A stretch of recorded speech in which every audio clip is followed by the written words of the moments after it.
Je sortais d'une famille aristocratique, bourgeoise, apparemment très aisée. Très vite, je me suis mariée avec un homme qui était un baron, qui était un industriel, qui possédait un château.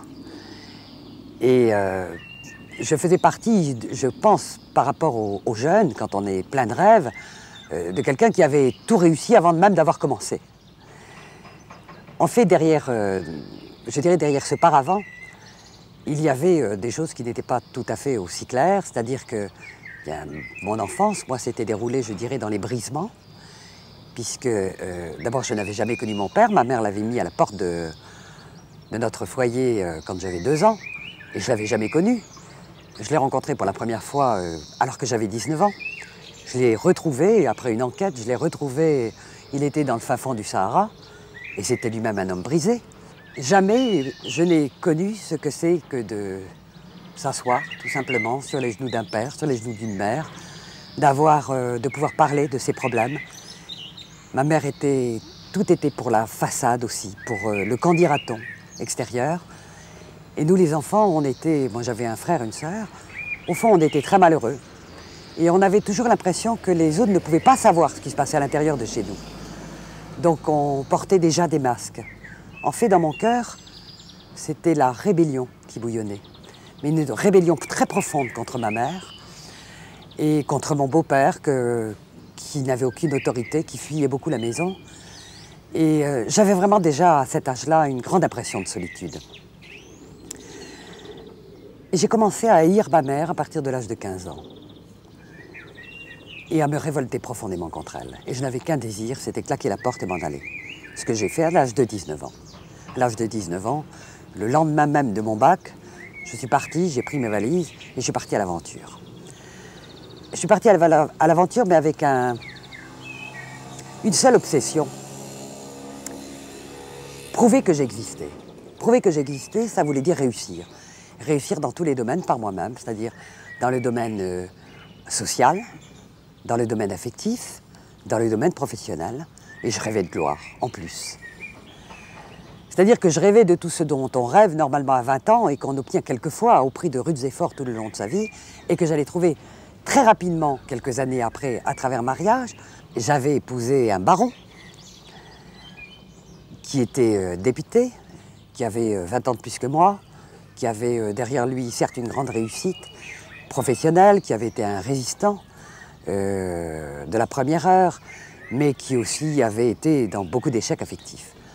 Donc au bout de quelques années, après un enfant perdu, etc., j'ai moi-même brisé mon mariage. Un jour, j'ai pris mes clics et mes claques et j'ai recommencé à zéro. Et ma vie affective allait être une espèce de leitmotiv permanent d'échecs similaires. C'est-à-dire à peine mon mariage terminé, j'ai vécu avec un homme qui avait lui-même des grandes ambitions, qui avait lui en plus une espèce de frénésie à faire une fortune. Je me rappelle une fois, mais c'était dans les tout derniers temps que je passais avec cet homme, on s'est retrouvés dans une boîte de nuit avec un groupe de personnes, dont un autre homme qui d'ailleurs me faisait la cour à l'époque. Et j'ai vu un véritable pugilat de cartes grises de voiture. J'avais Richard avec lequel je vivais, et cet homme qui voulait m'enlever, m'emmener, et qui démontrait qu'il avait plus de yachts, plus de voitures, plus de Rolls que le premier. Et moi, j'étais au milieu de ces deux personnes, et tout ça me paraissait d'une vanité absolument effarante. Parce que moi, je savais très bien qu'à travers... c'était pas les Rolls qui apportaient le bonheur, que je riais toujours quand Richard me disait « mais moi j'ai 4 Rolls », mais je lui disais « tu peux en conduire qu'une seule à la fois. À quoi bon en avoir 4 ?» Enfin, je veux dire que tout pour moi me paraissait de plus en plus dérisoire. Alors, en parallèle, j'avais entamé, je dirais, ma carrière professionnelle. Mon désir de réussite, d'être quelqu'un, d'être reconnu. Et donc j'ai commencé une carrière professionnelle, d'abord dans le journalisme, puis ensuite en montant des entreprises, puis ensuite en créant avec Richard aussi des entreprises assez extravagantes. En fait, on s'est trouvé mêlé à des aventures financières internationales invraisemblables. C'était très amusant, mais c'était pas très vivable non plus. Puis un jour, j'ai claqué la porte aussi. J'ai quitté Richard, j'ai quitté les châteaux, j'ai quitté les Rolls, j'ai tout quitté. Pour tout recommencer à zéro. Alors, recommencer à zéro, là, je suis rentré chez Havas, une grosse société de communication française, où j'ai commencé à me battre avec tous les petits chefs, parce que je ne supportais, j'étais vraiment quelqu'un de profondément rebelle. Je ne supportais aucune autorité. J'étais d'un orgueil incommensurable à l'époque. C'était vraiment ce qu'on appelle une insoumise. Hein. Donc, je suis reparti là-dedans. Alors, j'ai voulu faire vraiment ma propre carrière. J'ai commencé à réussir dedans. Puis bientôt, j'ai commencé à être appelé pour monter des grandes expositions françaises dans de multiples endroits du monde. Alors, je suis allé au Moyen-Orient, je suis allé au Japon, je suis allé aux États-Unis, je suis allé en Angleterre. Enfin, j'allais faire des grandes opérations un petit peu partout. Et c'est comme ça que je suis rentré au cabinet d'Édith Cresson. Alors, il faut dire que j'avais déjà été comme journaliste au cabinet de Chalandon. Alors, Chalandon était de droite, Édith Cresson de gauche. Bon, peu importe, moi, j'allais là où on m'appelait. Et puis, chaque fois qu'une opération était terminée, les politiques, ils n'avaient plus besoin de moi. Donc, je me retrouvais sans rien au bout, en train de recommencer à zéro. Il faut expliquer qu'à travers toute cette vie qui était socialement brillante, professionnellement brillante, derrière tout ça, moi, je comprenais de moins en moins le sens de ma vie. Je voyais bien que derrière toutes ces façades dorées, les gens portaient un masque, faisaient une fuite en avant permanente. Moi aussi, je faisais de la fuite en avant. Et je ne comprenais pas du tout le sens de ma vie. Alors j'ai commencé à chercher. Je me suis dit, il y a tout de même forcément un sens spirituel à notre vie. Il y a derrière le monde du visible, il y a un monde invisible. Alors j'ai commencé à faire mes propres recherches. Et vous savez, quand on fait ses propres recherches, dans le désordre et dans l'orgueil, eh bien on est attiré dans des tas de pièges. Alors en général, ça commence très doucement. Je veux dire que le malin, il est malin, il vous attire d'abord dans des choses un petit peu séduisantes, qui vous fascinent. Alors j'ai commencé par le monde de la divination.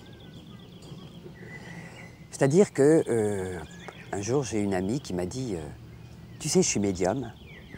J'ai vraiment des dons de médiumnité. Si tu veux, je te tire les cartes. » Moi, j'ai ri. J'étais une cartésienne, j'étais une mathématicienne de formation. Et j'ai ri. Mais elle m'a tanné pendant des semaines. Puis un jour, je finis par céder. Je lui dis « Écoute, je vais te faire plaisir, je vais céder. » Et alors, elle me dit « Écoute, elle me tire les cartes et elle me dit, tu sais, tu peux faire ta valise parce que tu vas partir dans moins d'une heure. Tu vas être appelé par quelqu'un et tu vas partir dans moins d'une heure. Alors je ris, je dis, écoute, c'est de la bêtise, j'ai pas l'intention de partir, tu arrêtes tes cartes, j'y crois pas du tout. Bon. Et puis, un quart d'heure après, j'ai reçu un coup de téléphone de l'adjoint de Jean-Jacques Servan-Schreiber. Bon, à l'époque, j'étais une journaliste politique. Et il me dit, écoutez, est-ce que vous acceptez de partir à Nancy pour la campagne de JJSS ?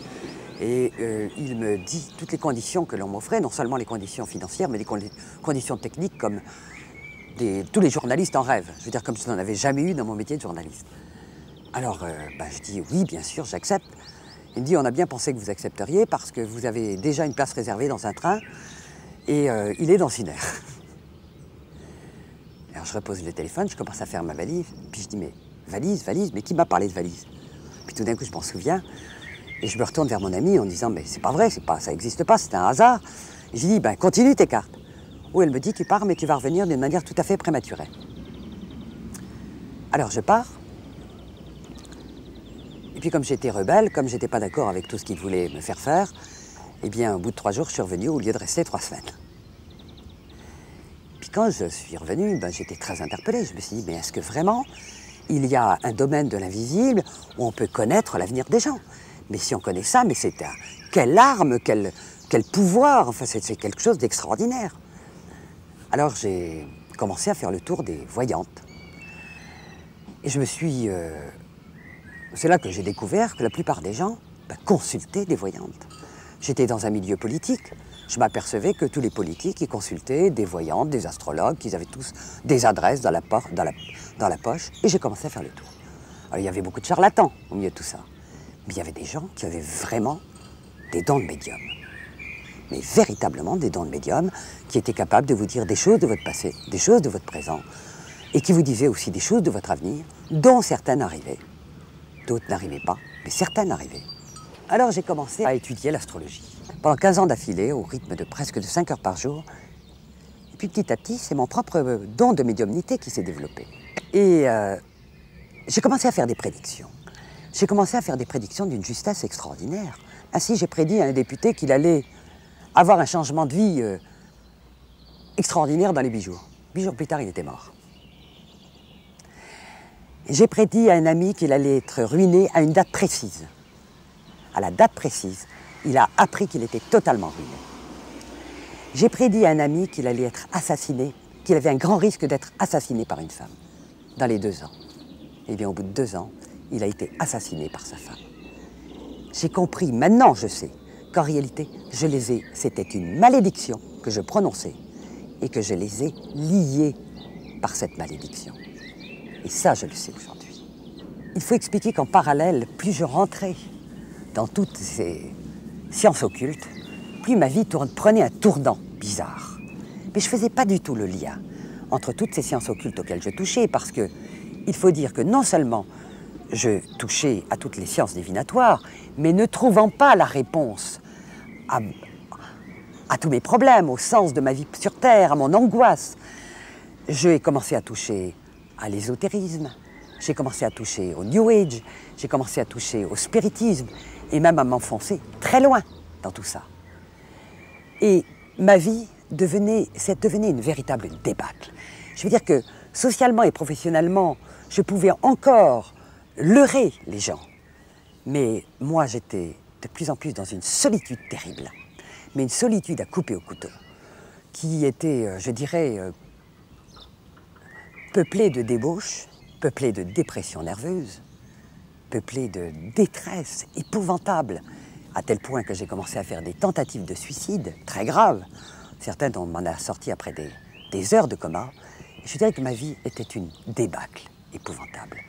Et à la fin, je dirais dans les années, entre les années 89 et 91, c'est devenu non seulement cette ruine, non seulement cet alcoolisme, non seulement cette débauche, non seulement ma vie c'était n'importe quoi, je ne contrôlais plus rien, mais en plus j'ai commencé à être complètement ruiné. Mais ruiné, non seulement ruiné financièrement, parce que ma société tout d'un coup est tombée dans la débâcle, mais en plus, à cause d'une voyante qui m'avait dit que ça allait continuer à marcher, que j'allais en sortir, je me suis laissé emprisonner dans des cautions personnelles dramatiques pour payer toutes mes dettes, les dettes de mon entreprise, et que tout d'un coup, j'ai commencé à être ruiné, ruiné sans espoir, sans aucun espoir de sortir de rien. Et c'est là qu'il s'est passé dans ma vie un pas qui allait tout changer. Mais ça a d'abord été un premier pas. Et ça s'est situé pendant la guerre du Golfe. Un jour, en regardant la télévision, en voyant ces images absurdes, il y a quelque chose qui s'est passé en moi, quelque chose qui a craqué. Comme une digue qui craquait, comme une forteresse qui craquait. Et cette forteresse, en craquant, tout d'un coup, je suis tombé par terre, je suis tombé à genoux. Et j'ai commencé à crier à Dieu. Et je dis, mais Dieu, si tu existes, tu veux m'expliquer ce que c'est que ce monde. Comment peux-tu faire un monde aussi injuste? Comment peux-tu faire un monde aussi absurde? Et pendant 3 jours, j'ai crié à Dieu, accusant Dieu de tous les malheurs du monde et des biens. Et au bout de 3 jours, Dieu m'a répondu. Dieu m'a répondu. C'est-à-dire j'ai un livre qui est tombé par terre, qui s'est ouvert à une page, devant moi. Il y a une phrase qui littéralement m'a jailli de ce livre. Vers moi, il était écrit « Mon royaume n'est pas de ce monde ». Et j'ai su que c'était Dieu qui me répondait. Je l'ai su dans mon cœur. Il me répondait. Dieu était vivant. Dieu m'entendait. Dieu me parlait. Il répondait à mes questions. Alors a commencé pour moi, je dirais, un périple. Un périple où j'essayais de rencontrer ce Dieu qui m'avait parlé. Je savais qu'il était vivant, mais je voulais le rencontrer. Alors j'ai commencé à aller dans plein d'églises. Et puis dans toutes les églises de mon enfance, des églises catholiques, des églises protestantes, des églises orthodoxes, des églises de toutes sortes. Et je voyais qu'il y avait des gens qui semblaient avoir la foi, puis je rencontrais aussi beaucoup de masques, d'hypocrisie, de quelque chose de très terne. Enfin, je ne rencontrais pas ce Dieu vivant que je voulais rencontrer. Et puis j'ai fini par abandonner les églises. J'essayais de lire la Bible, mais je ne comprenais rien. Je ne comprenais rien, ça ne me parlait pas. Et puis, il a commencé à se passer quand même des drôles de choses dans ma vie. J'étais complètement ruinée, j'avais des dettes urgentes à payer. Et puis à un moment donné, il a commencé à se passer dans ma vie des miracles. C'est-à-dire que les dettes arrivaient à se régler mois après mois, comme par miracle. Il y avait plein d'affaires qui arrivaient.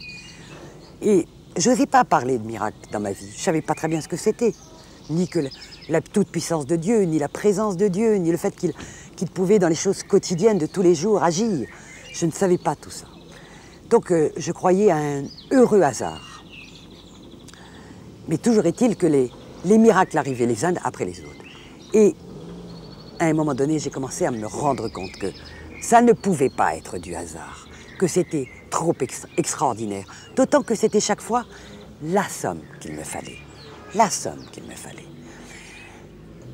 Et c'est en février 92, donc juste un an après que j'ai commencé à crier à Dieu, juste un an après qu'il m'ait répondu. C'est un an après, presque jour pour jour, qu'un jour, je peux dire que c'est un rendez-vous que Dieu m'a organisé dans une église. Et il m'a organisé ce rendez-vous d'une drôle de manière, parce que Dieu est toujours plein d'humour, comme il me connaissait, et qu'il connaissait mon côté cabochard, orgueilleux, un peu snob, et qui voulait m'amener dans un point bien précis. Et bien, un jour, c'est une amie vietnamienne, bouddhiste, qui m'appelle, qui me dit, tu sais, je suis allée hier dans une drôle d'église. C'est mon fils qui revient de New York, qui a eu l'adresse à New York. Et elle me dit, tu sais, c'était drôle, ils sont tous fous là-dedans, ils n'arrêtent pas de battre des mains, ils sont joyeux comme tout. Mais quand elle m'a dit ça, elle m'a parlé de ça comme elle m'aurait parlé du dernier cabaret à la mode. Hein.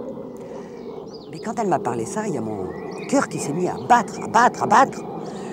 Et comme elle m'avait parlé, comme elle était bouddhiste et que son fils revenait de New York, je m'attendais à ce qu'elle me donne une adresse, je ne sais trop où, peut-être très loin. Et elle me donne l'adresse, c'était à 800 mètres de chez moi. Et ça faisait 25 ans que je passais devant. Jamais je serais rentrée dedans. Eh bien, pendant toute cette semaine, elle me dit ça un lundi, je ne rêvais que du moment où j'allais venir dans cette église le dimanche suivant. Je ne savais pas pourquoi. C'était un appel puissant. Le culte était à 10h, mais moi j'étais là à 9h, j'étais la toute première. Je trépignais d'impatience, je ne savais pas du tout ce qui allait se passer. Je m'installe, puis je commence petit à petit à voir les gens arriver. C'était des flots de personnes, c'était une très très grande église, parce que c'était une église de 800 places. Et puis une église, il y avait du monde qui arrivait, à tel point que les gens même s'asseyaient par terre, montaient sur la scène. Enfin, il y avait vraiment du monde partout. Et j'étais très étonnée, parce que je voyais ces gens, ils étaient vraiment joyeux. Je veux dire, bon, les gens, ils s'embrassaient de tous les côtés, mais il y avait une vraie joie. J'étais interpellée par cette joie. Et le moment du culte commence, et il s'élève des louanges, des chants très joyeux. Je n'étais pas du tout habituée à ça, mais je trouve ça beau. J'écoutais, mais alors j'étais seule dans mon coin, je ne connaissais personne. Et soudain s'élève quelque chose que je ne connaissais pas du tout. C'était je l'ai su après ce que c'était une louange en langue. Et moi j'entendais tout simplement comme un chant qui venait d'anges. D'ailleurs, ce n'était pas 800 personnes que j'entendais, c'était des milliers. Il me semblait que c'était un chant qui venait directement du ciel. Et pendant ce chant, il m'est tombé quelque chose d'extraordinaire sur moi. J'ai eu l'impression que le ciel s'ouvrait. J'ai eu l'impression que quelque chose descendait du ciel sur moi. C'était comme un flot d'amour. Un flot d'amour qui descendait du ciel sur moi. Et je suis tombée à genoux. Et je me suis mis à pleurer, à sangloter. Parce qu'il y avait quelqu'un qui était devant moi, qui était en moi, qui m'entourait. Et j'ai compris que c'était Jésus. J'ai su que c'était Jésus. Et j'ai compris que la réponse à toutes mes questions, à toute ma détresse, à tout ce que j'avais vécu dans ma vie, à tout ce que j'avais cherché, Eh bien, la réponse était devant moi et qu'elle s'appelait Jésus. Et je peux vous dire que j'ai pleuré pendant des mois parce que j'ai pleuré d'abord de joie. Il y a une paix qui est incroyable qui est rentrée en moi, j'étais bouleversée. Puis après, j'ai pleuré sur toute la vie que j'avais menée. J'ai pleuré sur tout ce que j'avais fait, sur tous les péchés. J'ai pleuré parce que j'ai commencé à pardonner à tous ceux qui m'avaient fait du mal dans ma vie. Mais surtout, ce matin-là, dans cette église, il y a une femme qui est rentrée. Cette femme, je vous assure qu'elle avait 1000 ans d'âge. Elle avait, ça faisait 25 ans qu'elle était dans l'occultisme, 25 ans qu'elle était dans la débauche, 25 ans qu'elle était dans l'alcoolisme. Cette femme, c'était une femme qui avait des chaînes terribles, des liens terribles. J'avais un cœur qui pesait une tonne. J'avais vraiment le poids du monde sur mon dos. Mais quand je suis sortie ce matin-là, je peux vous dire que c'était quelqu'un de nouveau. J'avais vraiment vécu une nouvelle naissance. J'étais légère. Je n'ai su que bien après ce qui m'était arrivé ce jour-là. En fait, ce matin-là, j'ai reçu, sans même savoir ce que c'était, le baptême du Saint-Esprit. Le Saint-Esprit est venu vivre en moi, à chasser tous les démons qui étaient en moi. Mais ça a été une délivrance immédiate, par amour. C'était vraiment l'amour de Dieu qui me délivrait de tout ça. Et alors a commencé pour moi une vie complètement différente. C'est-à-dire que très vite, le Seigneur m'a sorti de toutes mes dettes. Parce qu'il avait un plan pour moi. Et ce plan, bien, ça a été... ça faisait pas 3 mois que j'étais convertie. Un jour, j'ai arrêté de pouvoir travailler. Je ne pouvais plus travailler à mon bureau. Et ça a duré 3 mois. Pendant 3 mois, j'ai fait des mots croisés. Je ne pouvais plus travailler. C'est comme si j'avais une chape de plomb, je ne pouvais pas. Et au bout de 3 mois, un jour, j'ai commencé à écrire. Et en 15 jours, j'avais écrit un livre de 300 pages, mais porté par le Saint-Esprit. Moi qui connaissais à peine la Bible, je me suis retrouvée avec 500 versets bibliques donnés par le Saint-Esprit. Il me le réveillait à 4 heures du matin. Il m'en donnait, mais je pouvais ouvrir ma Bible n'importe où. J'avais véritablement les versets qui dansaient devant mes yeux, comme si le Saint-Esprit avait mis, vous savez, du stabilo dessus pendant la nuit. C'était extraordinaire. Et ça correspondait exactement à ce que j'écrivais. Et en même temps, le Seigneur me montrait, avec son regard d'amour, comment lui, il avait vu toute ma vie passer. Il me montrait qu'il avait été là à chaque instant, même dans mes pires errances, qu'il avait été là, qu'il avait essayé de m'appeler, qu'il avait essayé de m'attirer à lui, mais que j'avais passé mon temps à le refuser. Et alors j'ai écrit ce livre en 15 jours. Et puis ce livre a été pris tout de suite par un éditeur. Et depuis, en 18 mois, eh bien, il s'est passé un changement extraordinaire dans ma vie. J'ai vendu mon entreprise. Ça a été un ordre de Dieu. J'ai commencé à écrire des livres. Et le Seigneur m'a ouvert également un ministère de témoins et d'évangélistes. Et je crois qu'il n'y a pas d'autre réponse que Jésus à toute la détresse. Il y a toute l'angoisse. Il y a tout le désordre du monde d'aujourd'hui.